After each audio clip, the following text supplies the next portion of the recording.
dosa Adam dan Hawa kepada semua manusia. Yang pertama, dosa itu bersifat universal, artinya berlaku untuk semua manusia.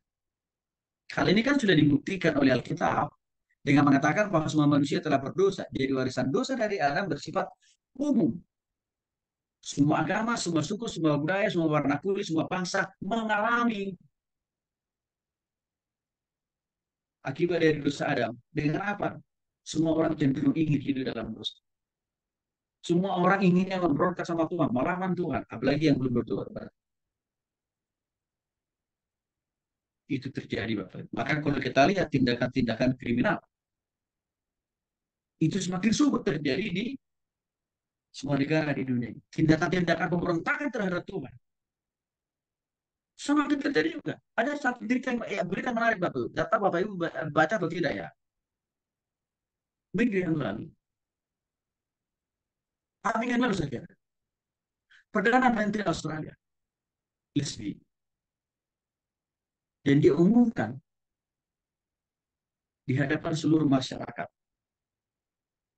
secara resmi, ya, dalam proses pernikahan yang mereka lakukan, ya, mereka mengumumkan bahwa hubungan yang mereka jalin adalah hubungan yang wajar, padahal sama-sama lesbi. Menteri Luar Negeri Australia, Perdana Menteri Australia mengucapkan selamat dan juga beberapa pejabat-pejabat dari negara lain. Perilaku yang seperti homo atau lesbian itu turunan dari pemberontakan ada terhadap Tuhan yang waktu itu konteksnya memang masalah buah. Ya, mereka makan berkelaran. Tapi sekarang dalam bentuk konteks yang berbeda, ya, perilaku manusia seperti katakan tadi, menikah dengan sesama jenis itu adalah bentuk pemberontakan perlawanan terhadap Tuhan dan firman-Nya kan Bapak Ibu. Contoh bahwa dosa yang dialami oleh Adam Hawa berdampak semua manusia.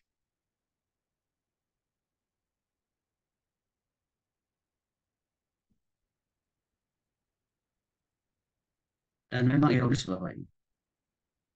Kita tahu Australia itu kan negara yang mayoritas Kristen, bahkan Protestan. Jadi mereka sudah melegalkan juga pernikahan sejenis. Boleh enggak? Kita tahu persis penginjil-penginjil dari Belanda waktu zaman penjajahan datang ke Indonesia mengatakan ini. Banyak orang bertobat. Tapi hari ini Belanda sudah melegalkan pernikahan sejenis loh. Semakin nyata sudah dampak dosa itu bagi semua orang manusia di dunia ini yang akhirnya menimbulkan tindakan perilaku yang semakin makin bertentangan dengan firman Tuhan.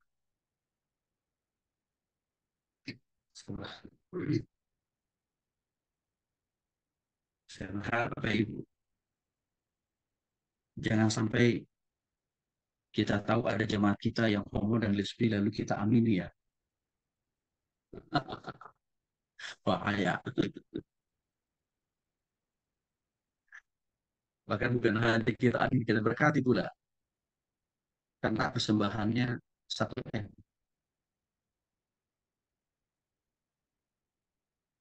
Hati-hati Bapak Ibu.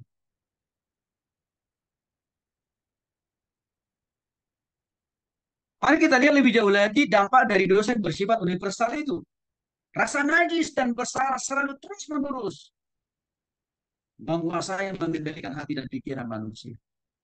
Contohnya Daud, waktu dia jatuh dalam dosa, dia merasa sangat begitu kotor dan hinanya di hadapan Tuhan. Maka pagi siang malam dia selalu bermohon dan berdoa supaya Tuhan mengampuni dia dari dosa dan kesalahan. Ini dialami juga oleh manusia di zaman sekarang, Bapak Ibu. Nggak usah jauh-jauh. Waktu di hati kita ada sesuatu hal yang negatif saja. Di hati kita nggak nyaman, Bapak Ibu ya. Langsung merasa diri kita nggak layak. Bahkan berdi hati.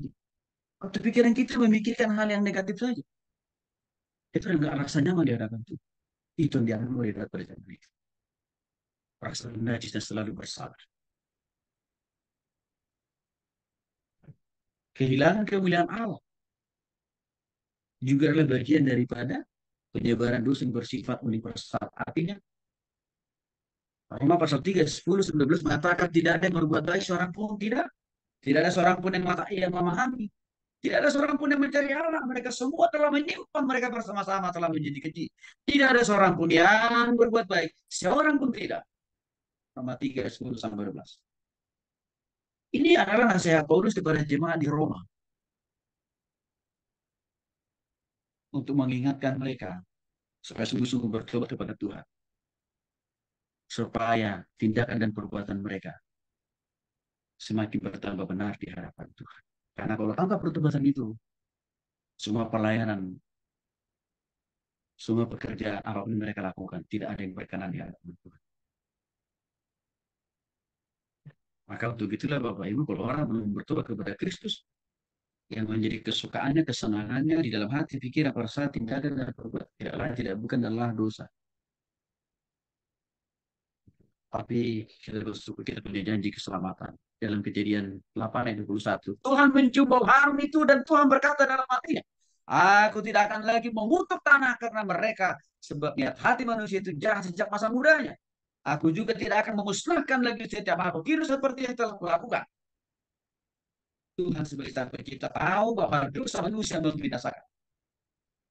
Maka untuk itulah Tuhan memberikan keselamatan dengan mengorbankan, mempertaruhkan nyawa satu-satunya yang dia punya itu. Supaya kita bisa lepas dari lumpur berdosaan, lalu dimerdekakan oleh Kristus. Dari topang, dibimbing, diarahkan, dikuatkan kita melalui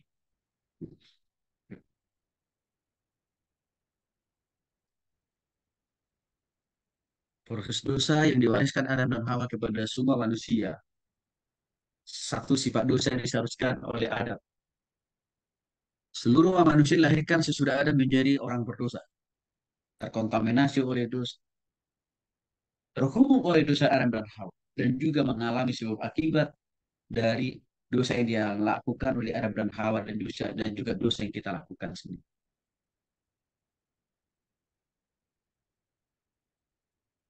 Sifat dosa itu, kecenderungan berdosa itu terus-menerus selalu ada dalam hati setiap orang, khususnya bagi mereka yang belum sungguh-sungguh bertobat. Yang kedua, dosa masuk ke dunia melalui satu orang, Roma 15. Penyebaran dosa itu diawali atau digawangi dari kejatuhan Adam ke dalam dosa.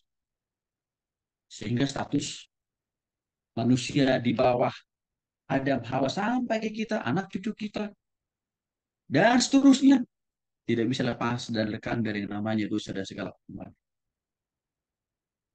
Sehingga kalau orang tidak mengalami pertobatan, ya kematian di neraka baik secara fisik dan jiwanya juga sudah pasti ada di sana.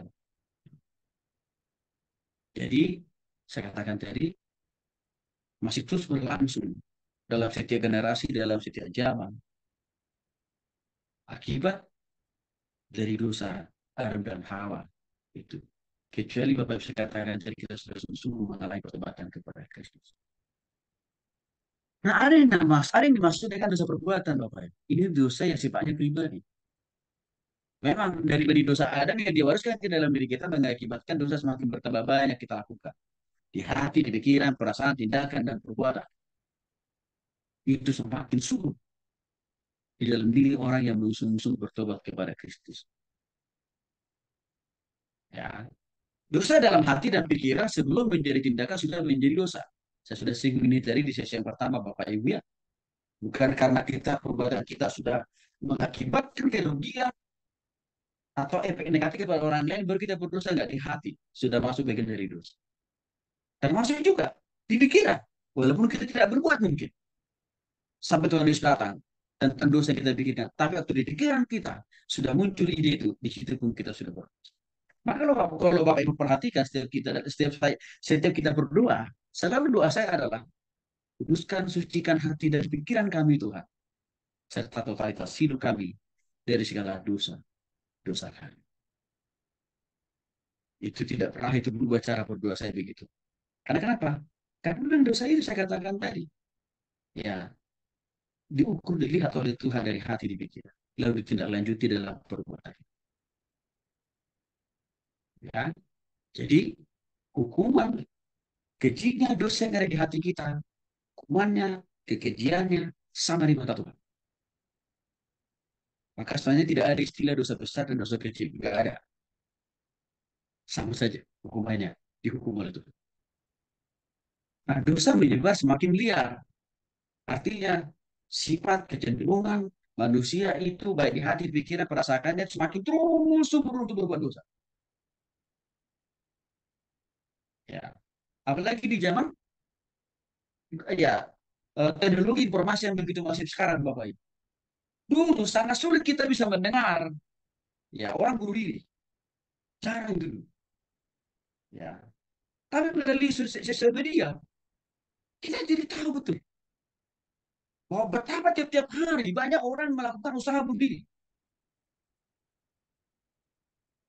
Media sosial ini memberikan sebuah gambaran lebih konkret buat kita betapa makin banyak dosa yang dilakukan oleh manusia itu sendiri, Bapak. Membuktikan bahwa dosa dari Adam dan Hawa bukan justru makin mengecil, tapi makin terlihat. Begitu liarnya, begitu berkembangnya, dan bahkan begitu lebih masifnya tindakan-tindakan dosa dilakukan oleh manusia itu sendiri. Dan beginilah dosa commission and omission. Dalam Alkitab, dosa commission dan omission itu sama dianggap sebagai pelanggaran terhadap perintah Tuhan. Ya. Sedangkan dosa commission juga merujuk pada dosa yang dilakukan secara aktif, yaitu melanggar firman Tuhan. Contohnya tadi sebelum kita katakan, ya jangan mengambil milik ya saudaramu, ya jangan. Tapi sebenarnya kita lakukan juga itu. Nah itu dimaksud dengan contoh dari dosa commission di sini atau emission. Ya, jadi perintah jangan mencuri berbohong tapi kita lakukan. Jangan mencuri, jangan berbohong tapi justru itu kita lakukan. Ya, sementara dosa omission merujuk pada dosa yang dilakukan karena tidak melakukan sesuatu yang seharusnya dilakukan.